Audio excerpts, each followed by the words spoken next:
inuu ka laba فيديو labaynayo maxaa u duuweyseen فيديو dowladda Canada loo diray maxaa u duuweyseen wuu yaalaa video meel kastuu yaalaa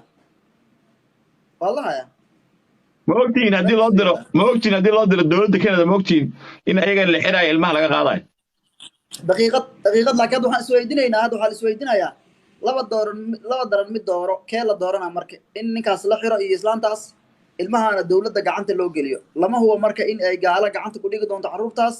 iyo in qoys muslimiina loo geyni doono marka waa laba daran mid dooro yow arrintaas waa run haddii ilmihii ayaga laga qaado laakiin ilmadaas ku hor cunaayo oo wax kasta lagu hor samaynayo haddii maanta midda kale ma ogtihiin dadkeena soomaalida ribaadiyaalehe ma ogtihiin haddii ilmo yar wejigooda kamerada lagu qabto tiktok inuu xirayo tiktok lama ogolo carruurta in waxa kaloo ka daran hadda dad baa facebook geliyey entertainmenta loo isticmaalaya youtube baa lacag laga samaynaya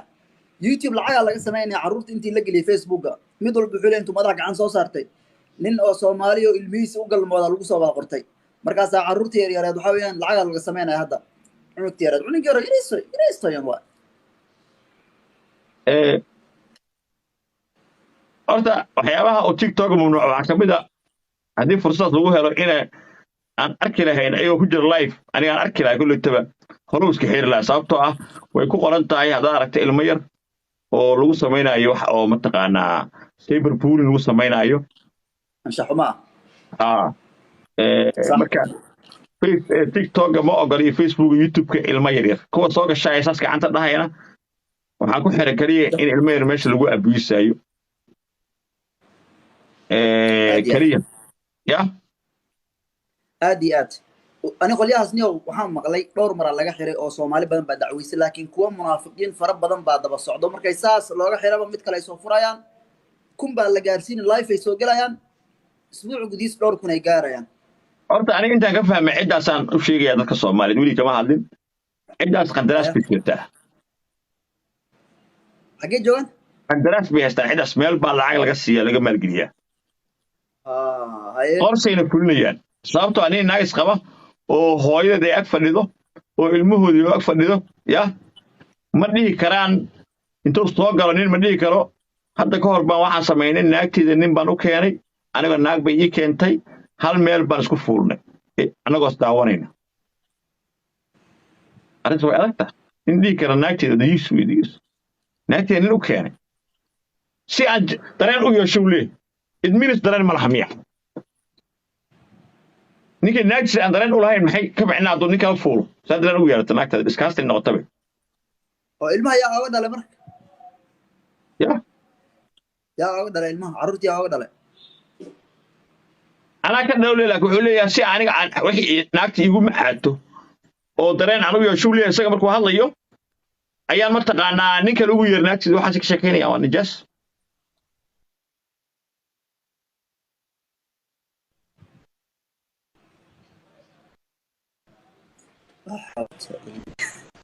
adduun meel kalmaan joognaay meeluu adduun ka rogmay ayaan joognay oo cadaabti sidaa noo dul taagan tahay aniga waxaan qabaa ehel mayna lahayn hooyadeed bay leed ma arag hooy shaa isoo kale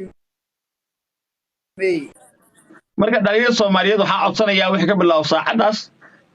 inaan iyadoo si saxa loo marayo waddo sharciya aan ribood ku bilowno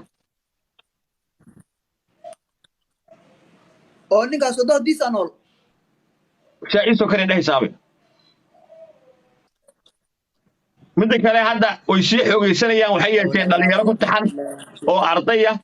oo sugayo ay yeesheen ma ilaahay baan kugu dhaarsheeye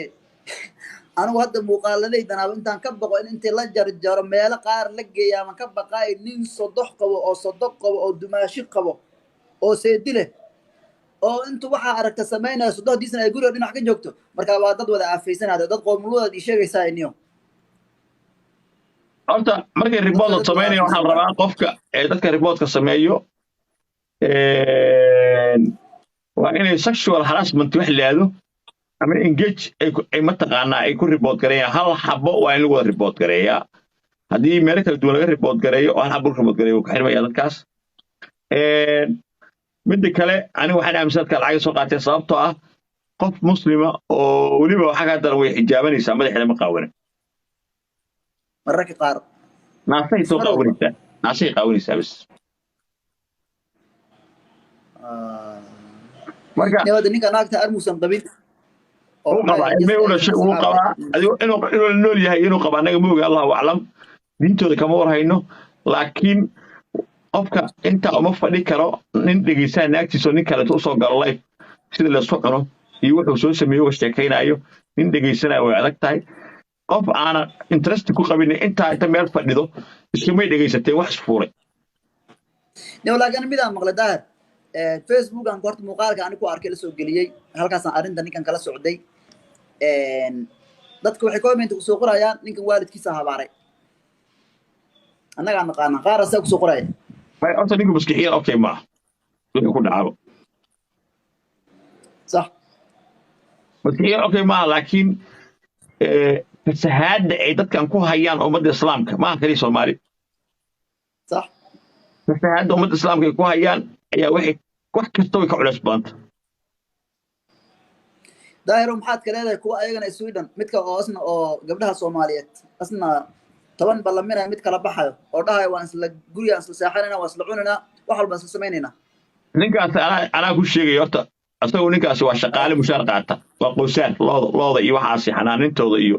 inuu biyaha ka bedelo inuu cawska u dhigo waxaasuu qaabilsan yahay gabdhaha afar waa naqaanaa mid baa iga dhiman inaan ribood ka sameeya waxay kadib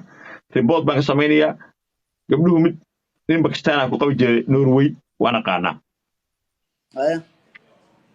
barnaamijka uu ninka wado ee Cali la baxayna YouTube-kiisa uu rabay inuu kala kacsado uu kala kici waayay waa barnaamij Mareykanka asalkiisa uu ka yimid kadibna dalalka Yurubta iyo Scandinavian-ka aad looga sameeyay oo Swedish-ku kale ay sameeyeen marka wixii bay jirayaan waa wax jiritaan riwaayad ay sameynayaan wey hada yeeshee annaga dad muslimaan nahay gabdhaha Soomaaliya lagu caayaya waxaaba kaaga daran tan wariyaha ahaaba qorxoone shanta kale wato mid la fiiriyo male miduu nin hooguriyey wax wada qaawan oo surwaalo wata oo balwad ay ka muuqato oo wada bahdilan buu meesha keenay ma la isdhihi karaa gabdhaha laftooda barnaamijkan qayb ay ka yihiin faafinta fasahaadka ayaga laftooda waxaan waa wax lagu soo talagalay lacag baa la bixinayaa ninkan hadda asaga wuxuu ku dayaa inuu caan noqdo ninkan raadinayaa laakiin inaa caan noqoto waddada loo marayo ku adagta marka ninkan magaciisa qabiilkiisa halkuu degan yahay lacagta mushaarka uu bishii qaato gabdhaha kale qabiiladooda raggii soo qabi jiray meelahay kala yimaadeen waxoo dhan ba anaa sheegaya naagtiis kale looda waa meesha loo xitaa doofaar baa ku jira doofaar baa lagu xanaanayaa aniga waxaa liigu dhahay ninkan waxaa qaatay baa liigu yiri waxaa waddanka keensaday miyaa mise qaatay mawaalidkii baa laga qaatay ma aqaan waxaa liigu yiri qolyo Swedish ah qolyaha Swedishka ah ninkaasi qaatay korsanayay waxaa la yiri way baktiyeen markay baktiyeen ninkan marka asagaa dhaxlaa liigu yiri beertii iyo xoolii waxa dhammaan ninkan asagaa ka dhaxlay sidaas una hantida ku yeeshay baa liigu yiri aniga macnaha adopteeda lagu sameeyay gabar baa iskale islaam baa iskale weyn barnaamijka uu wada waxa la yiraahdaa Bond Soccer Faruwa la yiraahdaa Swedishka ayaa uu ka koobiyay Swedishka Mareykanka soo koobiyay ninkan naagtiis kale ana magaceeda hayay sawirkeeda waan barnaamijka waxaa lagu dhahay Mareykanka waxaa la dhahaa la yiraahdaa Pachala waddankan Kenya xitaa nin baa ku sameeyay waa dhaweed Eric Omondi la dhahaa inaan maqasho maahane wuxuu ugu bixiyay wax la yiraahdo wife material edition